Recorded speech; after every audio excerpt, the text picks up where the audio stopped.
प्यारे देशवासियों, नमस्कार।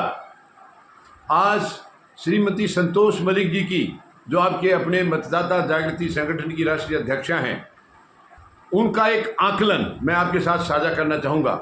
और वो आकलन है, वर्तमान सरकार, केंद्र में जो सरकार बैठी है, वहाँ आपको मालूम है मानसून सत्र जब शुरू हुआ है जिस दिन, उसी दिन से विकेट गिरने का सिलसिला शुरू हो गया है। और अगला विकेट किसका होगा, ये संतोष मलिक जी ने आकलन किया है। संतोष मलिक जी का कहना है कि पूरी उम्मीद है अगला विकेट जो गिरेगा वो उत्तर प्रदेश के मुख्यमंत्री का गिरेगा। और ऐसी मतलब आशंका संतोष मलिक जी ने जताई है कि इसी मानसून सत्र के दौरान ही गिरना है वो विकेट भी। एक तो गिर चुका है, आप सबको पता है, उपराष्ट्रपति महोदय को जो है पद से हटाया गया है। ये हटाया गया है मैं इसलिए कह रहा हूँ क्योंकि उन्होंने तो हालांकि इस्तीफे में उन्होंने लिखा है कि मेरी मतलब सेहत कुछ गड़बड़ है, सेहत का हवाला दिया है और डॉक्टरों की सलाह का हवाला दिया है। लेकिन वो सब पूरा देश जानता है, सच्चाइयाँ बेशक अच्छी तरह से बाहर खुल के ना आई हो, लेकिन सच्चाई यही है कि सेहत में कोई प्रॉब्लम नहीं है, प्रॉब्लम सरकार की मानसिकता में थी। क्योंकि जब तक श्री ओम प्रकाश धनखड़ जब तक श्री जेपी धनखड़ ईमानदारी से काम अपना इनके लिए कर रहे थे, मतलब पूरी ईमानदारी बीजेपी के लिए दिखा रहे थे और निष्पक्ष तौर पर काम कभी नहीं किया उन्होंने, यानी विपक्ष के साथ हमेशा उन्होंने जो व्यवहार किया वो किसी से छिपा नहीं है। तो जब तक ये किया तब तक वो खुश थे।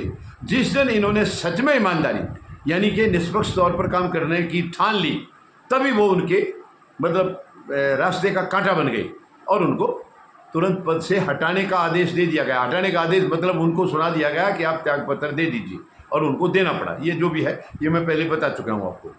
अब आप देखिए, यानी आज तक का रिवाज है, पिछले 11 साल में, 11 साल से भी कुछ ज़्यादा हो गया है, प्रधानमंत्री महोदय ने कोई भी जिम्मेवारी अपने ऊपर नहीं ली है, कभी नहीं ली है। वो जिम्मेवारी लेते हैं कामयाबी की, फेलियर की नहीं।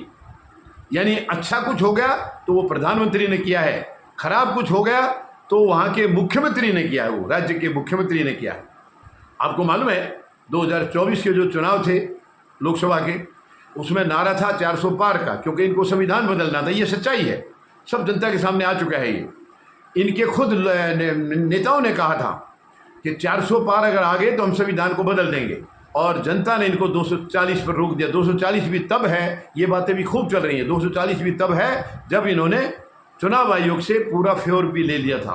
उसके बाद 240 है, वरना तो कह रहे हैं कि कम से कम 60 सीट और घटती इनकी।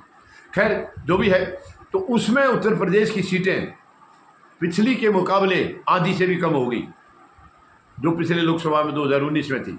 और इसका श्रेय अगर तो वहाँ ज़्यादा आ जाती तो वो प्रधानमंत्री की मतलब वर्किंग के स्टाइल की तारीफ होती। कम आ गए हैं तो वहाँ का जो मुख्यमंत्री है वो जिम्मेवार है। तो ये सिलसिला उसी टाइम से शुरू हो गया था। हालांकि योगी आदित्यनाथ के ऊपर आरएसएस का पूरा हाथ है, लेकिन आजकल रिश्ते जो आरएसएस और बीजेपी के चल रहे हैं वो आप सब देख रहे हैं, किसी से छिपा नहीं है, किसी से छिपा नहीं है। और आरएसएस का हाथ नहीं होता तो योगी आदित्यनाथ कब का बलि का बकरा बन चुके होते। वो अब तक बचे हैं केवल आरएसएस की वजह से। लेकिन अब मुझे नहीं लगता, संतोष मलिक जी का जो आकलन है वो कह रहे हैं कि अब आरएसएस का भी शायद वहाँ दबदबा नहीं चल पाएगा। और ये कभी भी हमें सुनने को मिल सकता है कि उत्तर प्रदेश के मुख्यमंत्री योगीनाथ को हटाया गया या उन्होंने त्यागपत्र दिया, कुछ भी है। ये घटना बहुत जल्दी हो सकती है। और भी कई जगह का नाम है, और भी कई राज्यों का नाम है, लेकिन जो इमीडिएट जो विकेट गिरने की संभावना है वो संतोष मलिक जी ने उत्तर प्रदेश के मुख्यमंत्री का बताया है, यानी योगी आदित्यनाथ का। अब ये कब होगा, कैसे होगा, फिलहाल तो मानसून सत्र करीब 1 हफ्ते का ख़त्म हो चुका है। प्रधानमंत्री महोदय बाहर हैं, यानी पहले दिन वो आए जरूर से सदन में केवल 9 मिनट के लिए, और उसी दिन ये कांड हुआ है जो उपराष्ट्रपति को अपना त्यागपत्र देना पड़ा। ये उसी दिन की घटना है। अब वो सब कुछ कराने के बाद ही प्रधानमंत्री महोदय यहाँ से गए हैं, यानी 21 को मानसून सत्र शुरू हुआ था और वो 23 को 4 दिन की यात्रा पर चले गए। क्योंकि ये पुराना रिवाज है प्रधानमंत्री महोदय का, वो संसद का सामना नहीं करना चाहते, विपक्ष का सामना नहीं करना चाहते।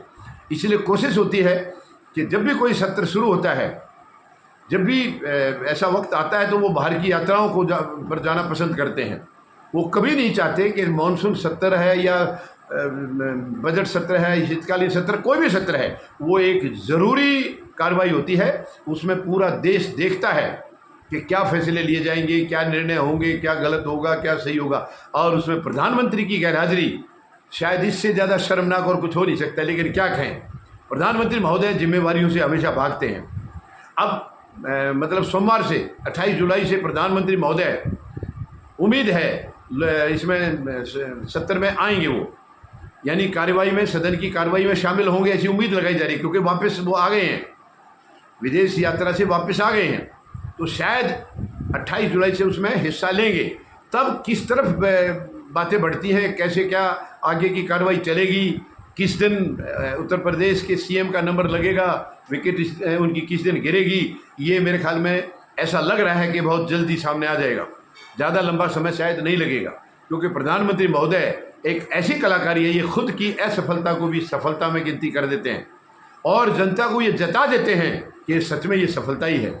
ये ऐसी कलाकारी हमने आज तक और किसी राजनेता में देखी नहीं है, किसी में नहीं देखी है।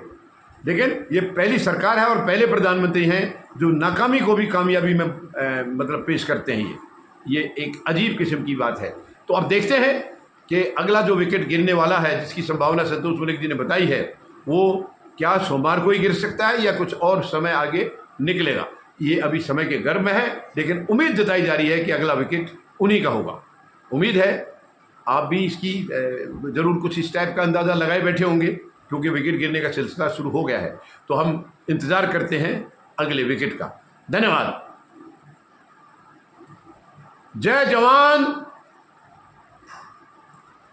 जय किसान, जय हिंद।